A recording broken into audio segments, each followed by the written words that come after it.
కేవలం 7,999K up to 10 kgs వరకు బరువు తగ్గి అధిక బరువు నుంచి వచ్చే ప్రధాన సమస్యలను దూరం చేసుకోండి. సీత కష్టాలు ఎలా ఉంటాయో రిలీజ్ కాకుండానే రామాయణ చూపిస్తోంది. నవంబర్ 6న సినిమా రిలీజ్ అంటూ ప్రకటించారు. ఇంతలోనే తూచ్ అంటూ విడుదల తేదీ మార్చేశారు. మరి ఎప్పుడొస్తుందంటే ఓవర్సీస్లో రిలీజ్ అయిన 2 రోజుల తర్వాత ఇండియాలో రిలీజ్ చేస్తామంటూ నిర్మాత చెప్పాడు. సినిమా హిట్ అయితే ఓకే, మరి ఫ్లాప్ టాక్ వస్తే ఇండియాలో ఓపెనింగ్స్ పరిస్థితి ఏంటి? Watch the story. ప్రతిష్టాత్మకంగా తెరకెక్కిన రామాయణ రిలీజ్ డేట్ లాజిక్ ఏమిటో అర్థం కావటం లేదు. ఓవర్సీస్లో రిలీజ్ అయిన 2 రోజుల తర్వాత ఇండియాలో రావడం సరైందా అంటూ ఇండియా వైడ్ చర్చ నడుస్తోంది. ఇండియాలో రిలీజ్కు 12 గంటల ముందే ఓవర్సీస్లో రిలీజ్ కావడం కామనే. కానీ 2 రోజుల ముందే రావడం ఏంటో అర్థం కావడం లేదు. ఏ సినిమా రిజల్ట్ అయినా ముందు ఓవర్సీస్ నుంచే వస్తుంది. ఇండియాలో ప్రీమియర్స్ పడితే రిలీజ్ ఎప్పుడైనా ఒకటే.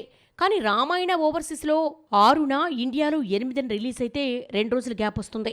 హిట్ టాక్ వస్తే పర్వాలేదు, ఇండియాలో ఓపెనింగ్స్ పెరుగుతాయి. ఫ్లాప్ టాక్ వస్తే ఆ ఎఫెక్ట్ ఇండియా వసూళ్లపై పడుతుంది. ఈ విడుదల తేదీ కన్ఫ్యూజన్ పై నెటిజన్లు ట్రోల్ చేస్తున్నారు. ఏ సినిమాకైనా పాజిటివ్ టాక్ వస్తే కలెక్షన్స్ ఊపందుకుంటాయి, స్క్రీన్స్ కూడా యాడ్ చేస్తారు. ఫ్లాప్ టాక్ వస్తే బుక్ చేసిన వాళ్ళు కూడా క్యాన్సిల్ చేస్తారు. ఇవన్నీ మేకర్స్ తెలియంది కాదు. ఇండియన్ కలెక్షన్స్ కంటే ఓవర్సీస్ వసూళ్లకు ఎందుకంత ఇంపార్టెన్స్ ఇస్తున్నారు?